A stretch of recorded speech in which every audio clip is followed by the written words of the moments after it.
Something about this feels off. You don't know what it is, but it feels like you've been here before, but not exactly.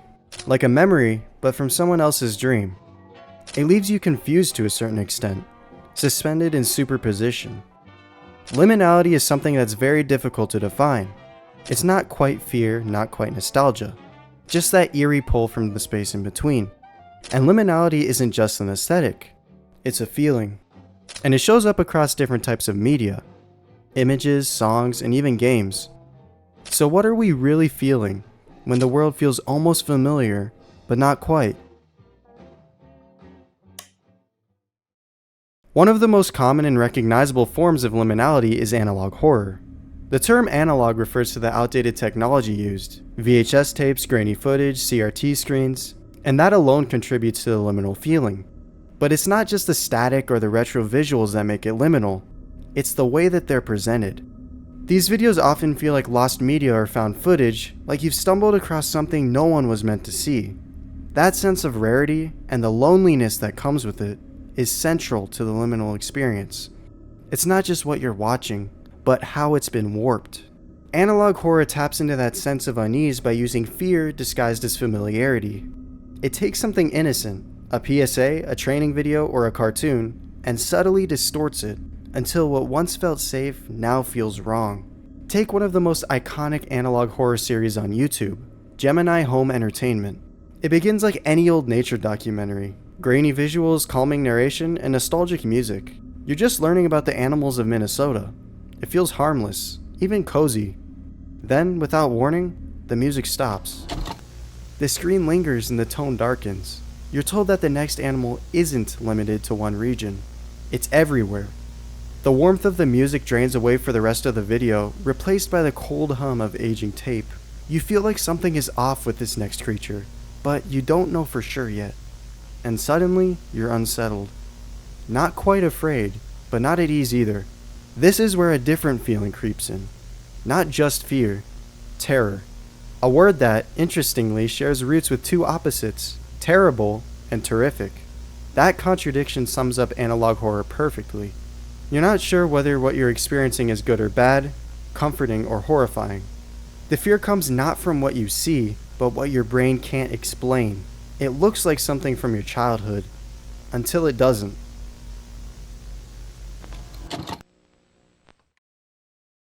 But not all analog media is unsettling. Some of it is soft, slow, and safe. Analog comfort uses old media, lo-fi textures, and ambient environments to create emotional warmth. The liminality is preserved through the retro aesthetic, but now there's no sense of unease, just nostalgia. There are countless examples online of this cozy aesthetic, but one of the clearest examples is the content creator Old Time Hockey. In a quiet camper in the woods, all he does is make simple meals: bread, tea, soup. And periodically, the camera pans to a round screen television playing Land Before Time or gameplay on a retro console. There's no urgency, just the ambience painting a liminal yet calming atmosphere. Analog comfort doesn't rush, it just exists, and for a few minutes, you do too. Dreamcore and Weirdcore live in confusion. They show us spaces that make no sense, but still feel familiar, almost like a distant dream. These visuals aren't grounded in logic, they're grounded in feeling. They don't always evoke fear, but they always feel wrong. Not in a threatening way, but in a way that makes your brain confused, trying to piece together the rules of a world that doesn't have any. These visuals tap into something deeper than nostalgia. They touch on our need to find structure in chaos, our need to recognize something familiar even when it's unrecognizable. These are essentially digital fever dreams, synthetic memories, places that never were, but in a weird way still feel like home. Interestingly, some video games naturally dip into liminal territory, often without even trying.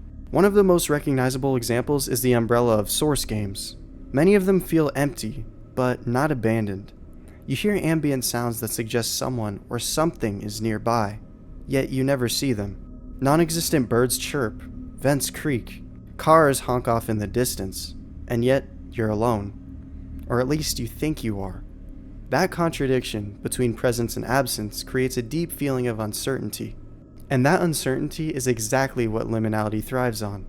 Then there's a more surprising candidate, Super Mario 64. At a glance, it's bright and playful, but the more you play, the more uneasy you feel. The early 3D graphics, due to the hardware limitations, often felt unnatural, having that dreamlike quality. It's almost like Dreamcore by accident. And it's most obvious inside Peach's castle. The paintings stare at you. The music is cheerful, but doesn't exactly feel right.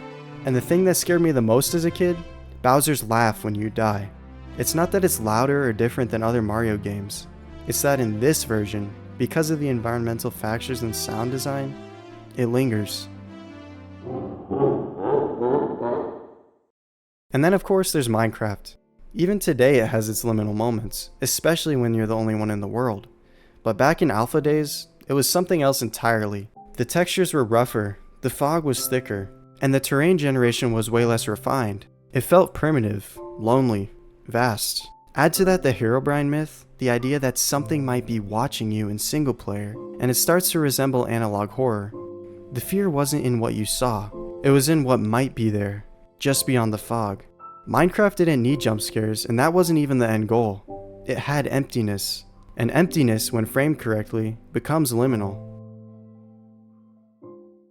Then we reach the core of liminality, the empty space. Almost every form of liminality, horror, nostalgia, dreamcore, draws its power from one thing: a space designed for people without any people in it. A school after hours. An empty mall with music still echoing through its speakers. You've seen these places. You're not in danger, but you don't feel welcome either. Spatial liminality is all about the environment, which segues into our most environment-driven genre, Fruit du Jour Aero. Fruit du Jour Aero is a design style that lived in the early 2000s. Glossy gradients, transparent surfaces, floating bubbles, blue skies. The perfect future, sold through screensavers and shampoo bottles. And now, it feels like a memory of a dream. Not scary and not comforting, just off. Because it's not that the world changed, it's that we left something behind. Spatial liminality doesn't stay in one emotional lane either. Sometimes it blends into nostalgia core, like a dim elementary school classroom, or your Christmas tree surrounded by stockings glowing in the dark of night. It feels like home, but just at the wrong time. It's a warm memory, but it's just slightly out of reach. Other times, it feels closer to analog horror, but it's usually a very fine line. That's the power of the empty space. It's a crossroads between memory and dread, and you don't exactly know why it feels that way. Then we have the other half, the sound design. Some of the most haunting examples of liminal media aren't videos at all, they're music. Music can sometimes feel like it's floating in space. It doesn't need a physical setting to evoke nostalgia, dread, or a sense of something lost. It creates that setting within your mind. Take Daisy Bell, an old, innocent-sounding tune. Originally composed in the 1800s, it became one of the first songs ever sung by a computer in the 1960s. And ever since, it's been associated with a kind of uncanny cheerfulness. When paired with the blocky visuals or robotic voices, its warmth turns cold. That innocent melody starts to feel like something is wrong. Then there's Everywhere at the End of Time by The Caretaker. Everywhere at the End of Time is a 6-part ambient album that evolves loops of ballroom music to represent the stages of dementia. The early stages feel warm and nostalgic, but still creepy. And as the album progresses, the music becomes warped, distorted, and fragmented. Familiar melodies fall apart, time loses its shape, and by the final stages, all that's left is noise. It isn't horror in the traditional sense. It's not designed to frighten you, but it leaves you emotionally stranded. You're suspended between recognition and loss, between comfort and decay. To a certain extent, it leaves you feeling the confusion a person with dementia would have, and that confusion is what makes it so deeply liminal. In all these musical examples, it isn't just about what you hear, it's about what you remember, and what you forget. So why do these aesthetics resonate? Because they speak to what it means to be a memory, to half remember, to almost understand, to live in between, a state where nothing is certain and nothing is solid. Liminality is fragile.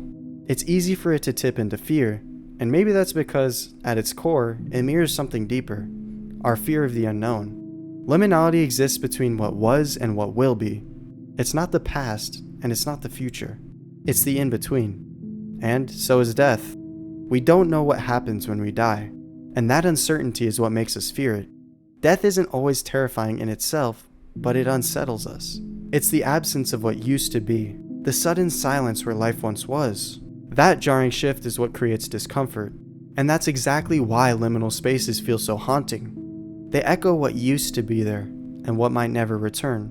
Not because they show us something terrifying, but because they don't. They make us sit in silence.